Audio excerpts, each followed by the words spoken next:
Rights பார்வையாளர்களுக்கு வணக்கம். இன்று நம்மோடு இணைந்துள்ள சிறப்பு விருந்தினர் இடதுசாரி செயல்பாட்டாளர் தோழர் நாதன் அவர்கள். வாருங்கள், அவரோடு உரையாடலாம். தோழர் வணக்கம். வணக்கம். தோழர், அதிமுகவில் இருந்து மேலும் பல எம்எல்ஏக்கள் வெளியில் வர இருக்கிறார்கள். அவங்க விரைவில் தாவேகாவில் இணைய போறாங்க அப்படின்ற செய்திகள் வெளியாகிட்டு இருக்குது. குறிப்பா முன்னாள் அமைச்சர்கள் அதிமுகவை சார்ந்த 5 பேர், இந்த சி விஜயபாஸ்கர், இப்போ நேற்று ராஜினாமா செய்த எம்ஆர் விஜயபாஸ்கர், இவங்களோட சேர்த்து 5 முன்னாள் அமைச்சர்கள், 8 முன்னாள் எம்எல்ஏக்கள், 10 மாவட்ட செயலாளர்கள் டிவிகேவில் விஜய் தலைமையில் நாளை மறுநாள் இணைய போறாங்க அப்படின்ற செய்தி வெளியாக இருக்குது. அதிமுகவில் துணை பொதுச் செயலாளராக இருக்கக்கூடிய எஸ்பி வேலுமணி, அவர் எடப்பாடிக்கு எதிராக போர்க்கொடி தூக்கி இருக்கிறார். எனக்கு மட்டும் பொறுப்பு கொடுத்தா போதுமா, அதாவது வெளியே போயிட்டு 25 பேர் போய் தாவேகாவை ஆதரித்து விட்டு வந்த பிறகு தனக்கு மட்டும் பதவி கொடுத்தால் போதுமா, கேசி வீரமணி, சிவி சண்முகம், இவங்களுக்கெல்லாம் பதவி தர மாட்டீங்களா அப்படின்னு போர்க்கொடி தூக்கி இருக்காரு. அவரும் ராஜினாமா செய்ய இருக்கிறார் அப்படின்னு சொல்றாங்க.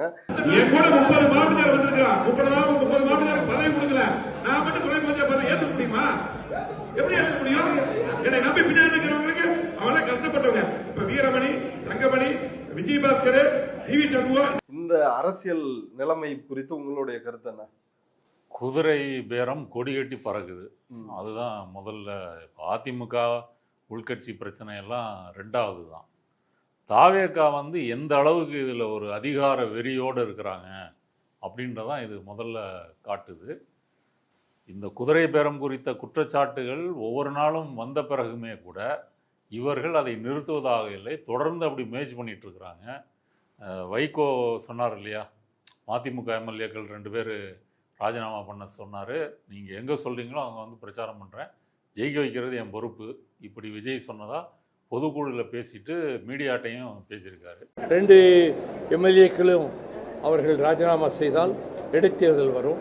அப்படி ஒரு இடைத்தேர்தல் வந்தால் நானே உங்களுக்கு ஆதரவாக பிரச்சாரம் செய்வேன்னு அவர் சொன்னார். அப்புறம் ஆதரவர்ஜனா கூட்டு திட்டிருப்பார் போல இருக்கு, என்ன பெருசு இந்த மாதிரி நாங்கள் கெட்ட பேர் வர்ற மாதிரி சொல்லியிருக்கீங்க அப்படின்னு சொல்லி.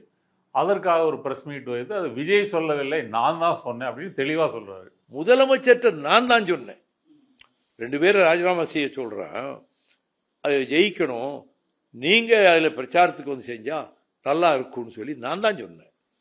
அவர் சரி அந்த நேரம் வரும்போது அதை பற்றி யோசிப்போன்னு சொன்னார்.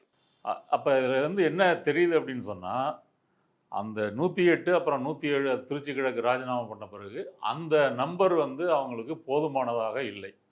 அதாவது திமுகவினுடைய கூட்டணி கட்சிகள் ஆதரவு தந்தாலுமே அந்த ஆதரவை அவர்கள் முழு மனதோட ஏற்கவில்லை. ஏன் அப்படின்னா, இவங்க ஒருவேளை தொட்டதுகளாக விமர்சனம் பண்ணுவாங்க. இப்போ திருமாவளவன் அவர்களே சட்டசபையில் விஜய் பேசினது, இந்த சைகை பண்ணது, இதெல்லாம் மாண்பு இல்லை, இதெல்லாம் தவிர்க்கணும் அப்படின்னு பேசியிருக்கிறாரு. அதுக்கு பிறகு ஆதவர்ஜனா விடுதலை சிறுத்தைகள்கிட்ட நீங்கள் அப்படி ஏதாவது பண்ணுறதா இருந்தால் வாபஸ் வாங்கிக்கிங்க, எங்களுக்கு ஆட்சி நடத்த தெரியும் அப்படி சொல்லிட்டாரா என்னன்னு தெரில. டெல்லியில் தமிழக சிறப்பு பிரதிநிதி நியமனம் வந்த பிறகு அது அவங்களுடைய உட்கட்சி விவகாரம், அதில் நம்ம சொல்வதற்கு ஒன்றும் இல்லை அப்படின்னு பேசுகிறாரு திருமாவளவன். அது உட்கட்சி, அது உட்கட்சி, அவங்க கட்சி விவகாரம். அதில் இது அரசு பதவி தான் என்றாலும் கூட அந்த அதிகாரம் முதலமைச்சருக்கு இருக்கிறது. ஏன் அதில் அவங்களுக்கு விமர்சிக்கிறதுக்கு ஒன்றுமே இல்லையா? எல்லா கட்சிகளும் அதை விமர்சிக்கிறாங்க. ஃபர்ஸ்ட் மூவீரபாண்டியனும் சிபிஐ அப்படிதான் ஒரு கருத்தை சொன்னாரு, அது அவங்க உரிமை அப்படின்னாரு. அப்புறம் மறுபரிசீலனை செய்யணும் அப்படின்னு எதிர்ப்புலாம் வந்த பிறகு மறுபரிசீலனை செய்யணும் அப்படின்னு சொல்றாரு.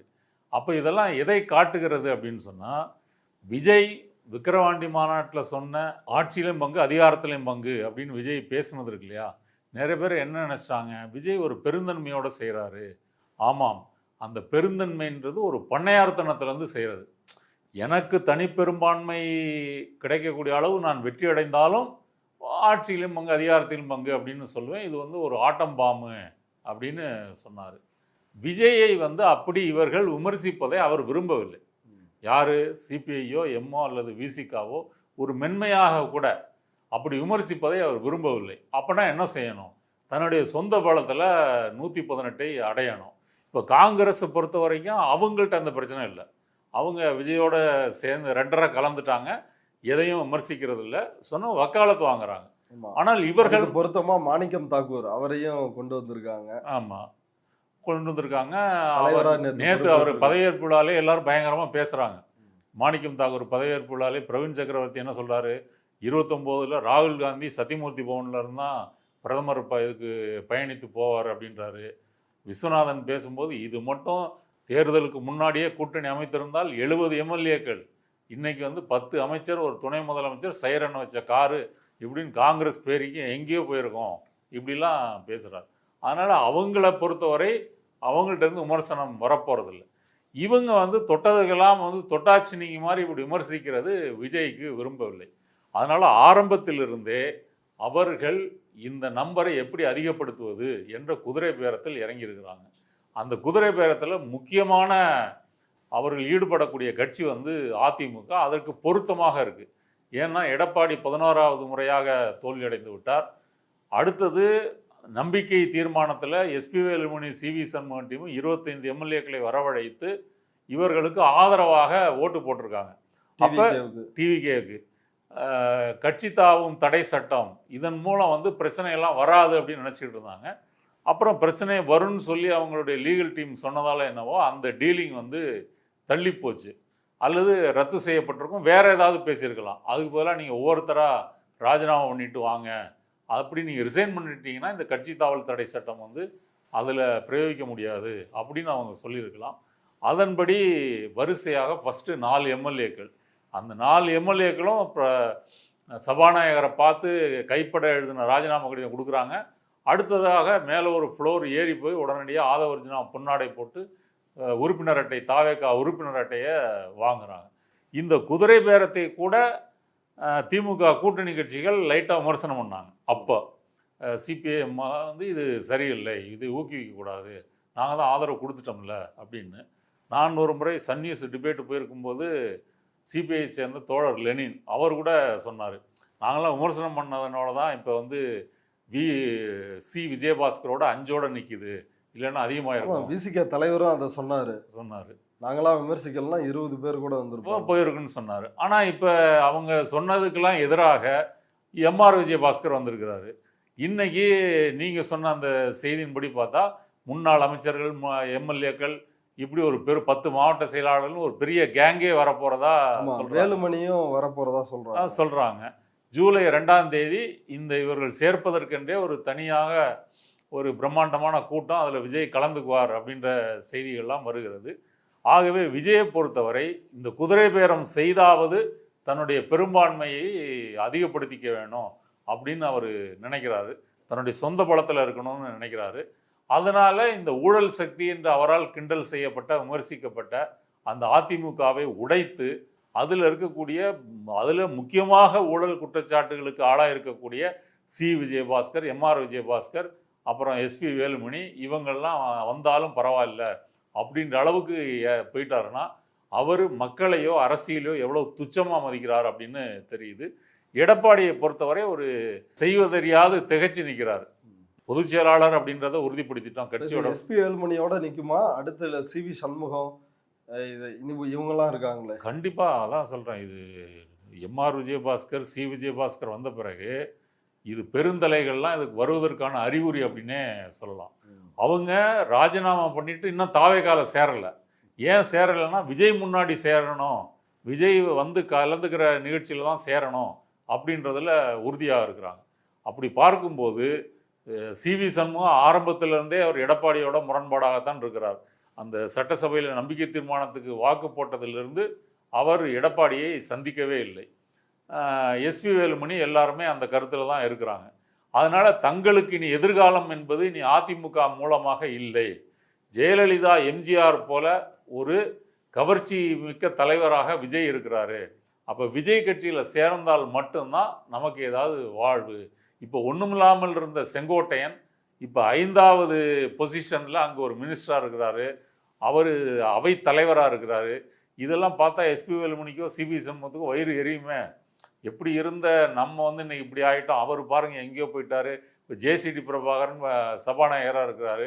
அப்போ இதெல்லாம் பார்க்குறாங்கல்ல, அதனால் வந்து துணிந்து முடிவு செய்கிறாங்க. இது வந்து எடப்பாடிக்கோ அதிமுகவிற்கோ இனி எதிர்காலம் இல்லை அப்படின்றத முடிவு பண்ணுறாங்க. அதை ஊக்குவிக்கிற வேலையை விஜயும் தாவேகாவும் செய்கிறாங்க. அதனால இந்த குதிரை பேரம் வந்து கொடிகட்டி பறக்கக்கூடிய ஒரு காலத்தில் நம்ம இருக்கிறோம். இப்போ இவ்வளவு பேரை வந்து அதிமுகவில் இருந்து இங்கே கொண்டு வர்றாங்க, எம்எல்ஏக்கள், முன்னாள் எம்எல்ஏக்கள், அமைச்சர்கள், முன்னாள் அமைச்சர்கள், 10 மாவட்ட செயலாளர்கள் அப்படின்னா அடுத்து அவங்களுக்கு என்ன ப்ராமிஸ் கொடுத்து கூட்டு வருவாங்க? அடுத்து உங்களுக்கு எம்எல்ஏ சீட்டு தரோம் அப்படின்னா, இல்லை இடைத்தேர்தலில் நீங்களே போட்டியிடலாம் அப்படின்னா என்ன இப்போ அவங்களுக்கு எல்லா வகையிலையும் அந்த பேரம் வந்து இருக்கும். பண பேரமும் இருக்கலாம், அல்லது நீங்கள் சம்பாதிப்பதற்கான வாய்ப்பு தர அப்படி இருக்கலாம். இது எல்லா தொகுதியிலும் நீங்கள் போட்டியிட வேண்டியதில்லை, சில தொகுதியில் நாங்கள் எடுத்துக்கிறோம், அதுக்கு வேறு வகையில் உங்களை கவனிப்போம்னு சொல்லியிருக்கலாம். இல்லை போன தேர்தலில் நீங்கள் எவ்வளவு செலவழிச்சிங்களோ அதற்கு மேலே நாங்கள் வந்து தாரோம் அப்படின்னு இருக்கலாம். அதெல்லாம் வாக்கெடுப்பின் போது இவங்க ஓட்டு போட்டதுக்காக அப்பயே கொடுத்துட்டதாகவும் ஒரு தகவல் இருக்குது. அதனால் அந்த டீலிங் வந்து எந்த நிலையிலும் எப்படி வேணாலும் இருக்கலாம். அவங்களை பொறுத்தவரை இவங்க ராஜினாமா பண்ண வைத்து கட்சி தாவல் தடை சட்டம் பிரயோகிக்கப்படாமல் அதில் நம்ம எம்எல்ஏக்களை கூட்டணும் அப்படின்றது தான். அடுத்த நோக்கம் வந்து என்னென்னா, இந்த குதிரை பேரத்தில் இவர்கள்லாம் ஒரு அனுபவம் வாய்ந்தவங்க, ஒரு களத்தோட மக்களோட தொடர்பில் உள்ளவங்க.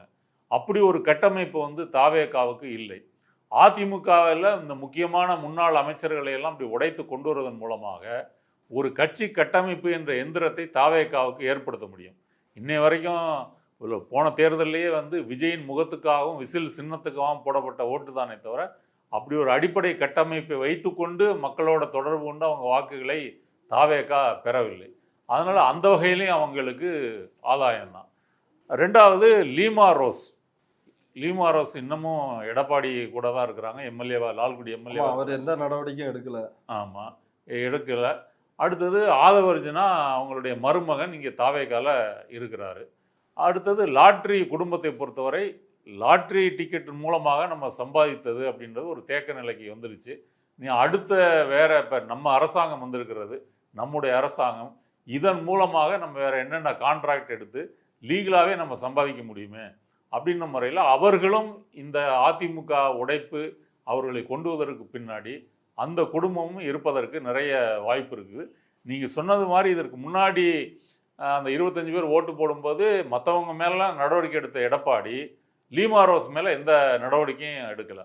அவங்க வந்து பாரிவேந்தர் கட்சியிலேருந்து, பச்சைமுத்து கட்சியிலேருந்து இங்கே வராங்க. ஆமாம், இங்கே மகளிர் அணி மாநில நிர்வாகி உடனே அந்த பொறுப்பு கொடுக்குறாங்க, உடனே லால்குடி எம்எல்ஏவா செயலாளர் ஆமாம் சீட்டு கொடுக்குறாங்க.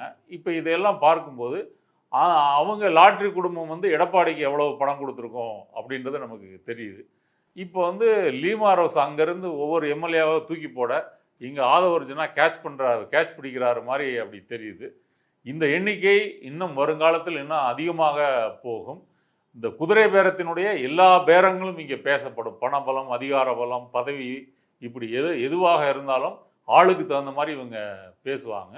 இப்போ தமிழ்நாட்டில் சமீப ஆண்டுகளாக எந்த கட்சியும் இப்படி ஒரு குதிரை பேரம் வந்து நடத்ததில்லை அப்படின்றதுல தாவேகாவும் விஜய் இன்னைக்கு வந்து சாதனை படைச்சிருக்காங்க.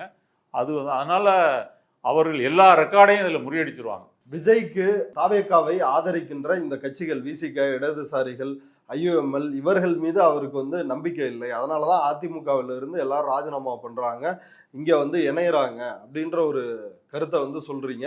இன்னொரு புறம் முன்னாள் முதலமைச்சர், திமுக தலைவர் மு.க. ஸ்டாலின் அவர் சொல்கிறாரு, எப்போ வேணாலும் தேர்தல் வரலாம், தயாராக இருங்க அப்படின்னு அவர்களுடைய தொண்டர்களுக்கு சொல்கிறாரு. அப்படின்னா என்ன, இந்த ஆட்சி கவிழ்ந்துருமா? மு.க. ஸ்டாலின் சொல்வதனுடைய பின்னணி என்ன? ஸ்டாலினை பொறுத்தவரை தனது தொண்டர்களை உற்சாகப்படுத்துவதற்காக அவர் அப்படி சொல்லியிருக்கலாம். அவர் சொன்ன பிறகுதான் இந்த குதிரை பேரம் இன்னும் வேகமாக நடக்குது, அதிவேகமாக நடக்குது. ரெண்டாவது, திமுகவினுடைய கூட்டணி கட்சிகள், குறிப்பாக 2 கம்யூனிஸ்ட் கட்சிகள், விசிக, ஐயுஎம்எல், குறிப்பிட்ட காலத்துக்கு பிறகு அவர்கள் விஜயை காப்பாற்ற முடியாத ஒரு நிலைமை இருக்கலாம், அந்த அளவுக்கு விஜய் அம்பலப்பட்டு போயிடுவார் அப்படின்ற ஒரு கருத்தில் கூட ஸ்டாலின் வந்து சொல்லியிருக்கலாம். இப்போ 2 கம்யூனிஸ்ட் கட்சிகள் 4 எம்எல்ஏக்களை வைத்துக்கொண்டு வெளியிலிருந்து ஆதரவுன்னா கொடுத்துருக்குறாங்க.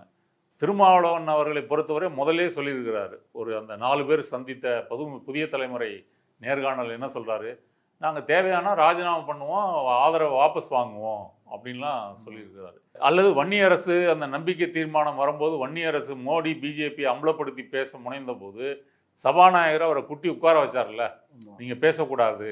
அப்போ இதன் காரணமாக அவர்களுக்கு ஒரு முரண்பாடு வரும்.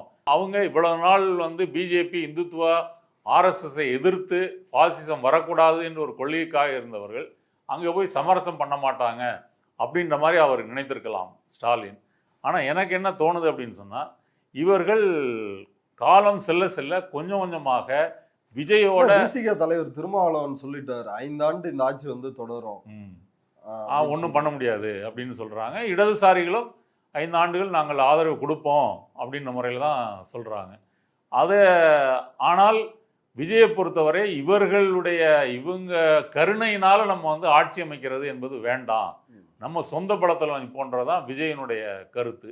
இது எதை காட்டுகிறது அப்படின்னா, ஆட்சியிலும் அதிகாரத்திலும் பங்குன்னு சொன்னதனுடைய அர்த்தம் என்ன வேணா என்னை பற்றி நீ விமர்சிக்கலாம் அப்படின்னு நீ பொருள் கொள்ளக்கூடாது, என்னை விமர்சிக்க கூடாது, நான் விமர்சனங்களுக்கு அப்பாற்பட்டவன், எங்கள் மேலே விமர்சனம் பண்ணுறதா இருந்தால் நீங்கள் இடத்த காலி பண்ணுங்க, நாங்கள் எங்களுடைய ஆதரவை எங்களை உருவாக்கி கொள்வது எங்களுக்கு தெரியும்.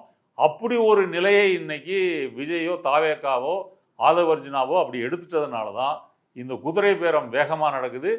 இவர்களுடைய விமர்சனங்களும் வர வர மங்கி போகுது. இப்போ இவங்க இந்த அளவுக்கு குதிரை பேரம் நடத்தும் பொழுது ஒன்றிய அரசு, ஆளுநர் இவங்க வந்து தலையிடுவாங்களா? ஏதாவது வழக்குகள் வர வாய்ப்பு இருக்கா? அதான் நேற்று ஆளுநர்கிட்ட போய் நான் இதெல்லாம் பண்ணிட்டு இருக்கிறோம் கண்டுக்காதீங்க டீல் அங்கேயும் பேசிட்டு வந்துட்டாங்கல்ல. நேற்று யார் போயிருக்கா? சிடிஆர் நிர்மல்குமார், ஜேசிடி பிரபாகர் 2 பேரும் ஆளுநரை சந்திக்க போயிருக்காங்க. போய் இந்த 4 எம்எல்ஏக்களுடைய ராஜினாமா கடிதம், அது நீதிமன்றம் அதுக்கு கேட்ட நோட்டீஸு, இதுக்கெல்லாம் நாங்கள் என்ன செஞ்சுருக்கோம் அப்படின்றத சொல்லிட்டு வந்தோம் அப்படின்னு பத்திரிகை செய்தியாக வந்திருக்கு. அப்போ இதை தாண்டி அவர்கள் பேசியிருப்பாங்க. சி விஜயபாஸ்கர், எம்ஆர் விஜயபாஸ்கர் அடுத்து இந்த மாதிரிலாம் வருவாங்க, இந்த மாதிரி இடைத்தேர்தலாம் இதெல்லாம் வந்து பேசியிருப்பாங்க.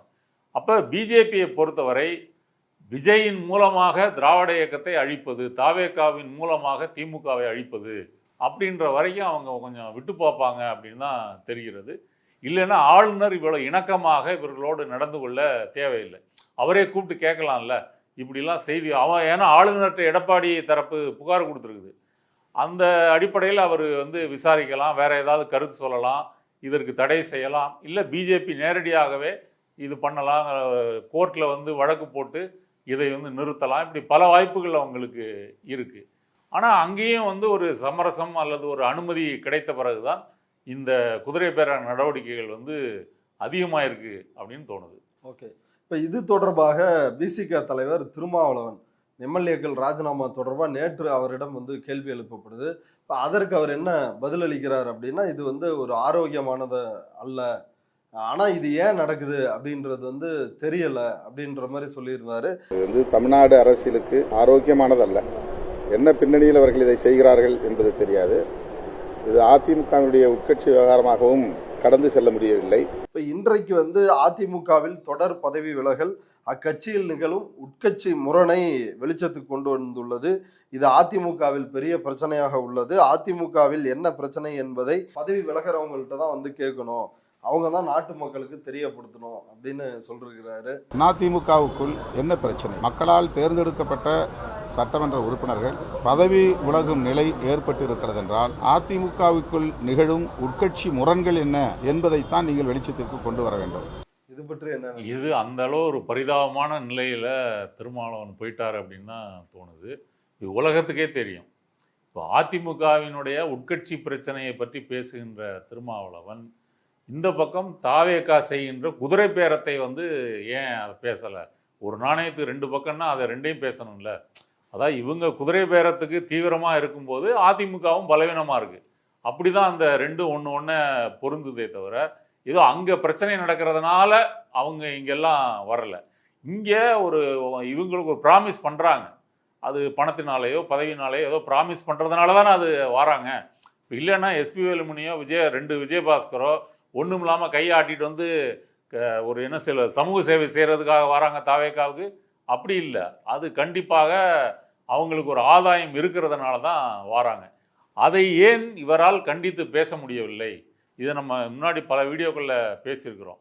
ஒன்ஸ் நீங்கள் விஜய்க்கு ஆதரவு அப்படின்னு போயிட்டீங்கன்னா கொஞ்சம் கொஞ்சமாக உங்களுடைய அடையாளம், உங்களுடைய தனித்தன்மை, இதையெல்லாம் வந்து உங்களுடைய சுயேட்சைத்தன்மை இதெல்லாம் இழந்து விட்டு விஜயோட மெர்ஜார மாதிரி இருக்கும்.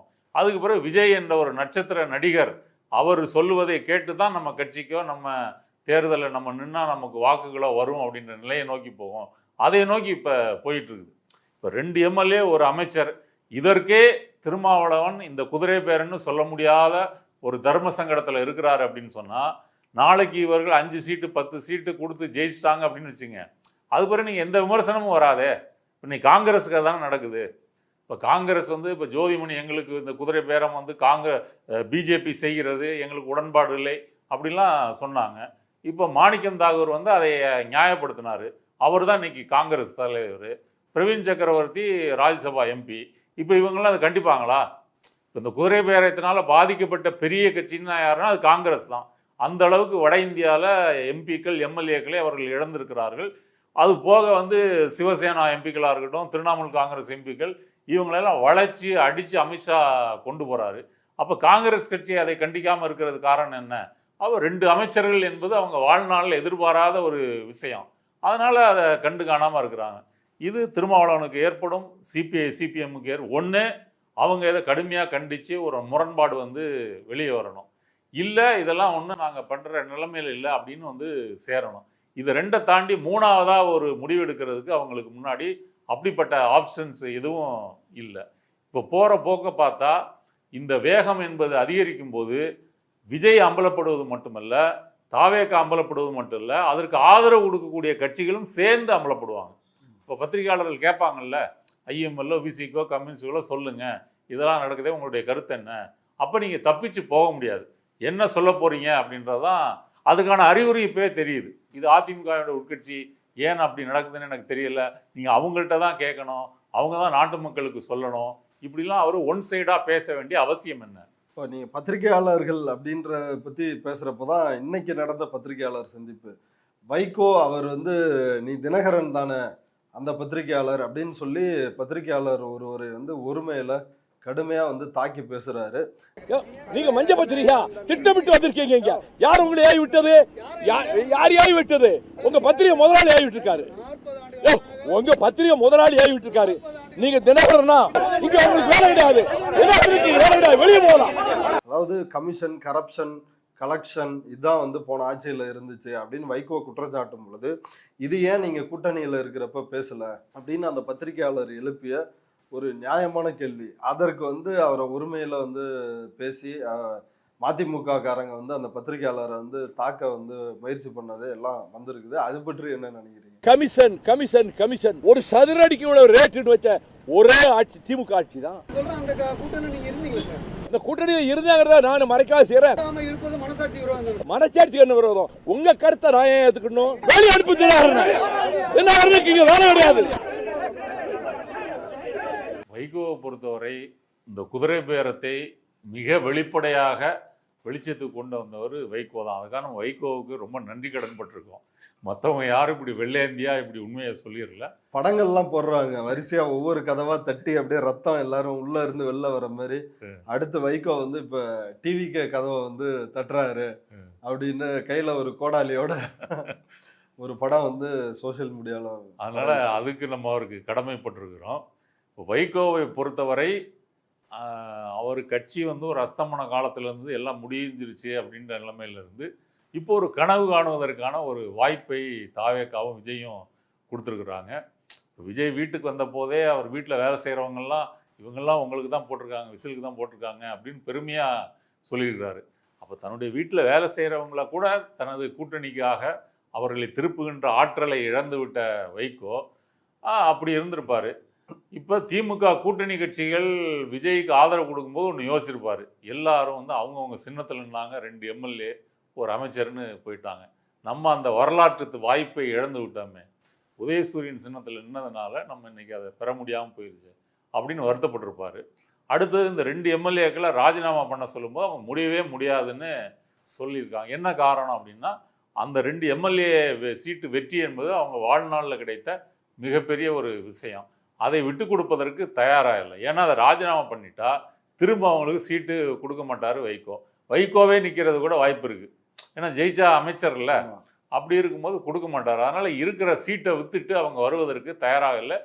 திமுகலே நாங்கள் சேர்றோம் அப்படின்ற மாதிரி சொல்லிட்டாங்க. அல்லது நீங்கள் சொன்ன மாதிரி ராஜினாமா பண்ண முடியாது அப்படின்னு சொல்லிட்டாங்க. இப்போ மதிமுகவில் யார் இருக்கிறாங்க? வைகோவும் அவருடைய மகன் துரை வைகோவும் தான் இருக்கிறாங்க.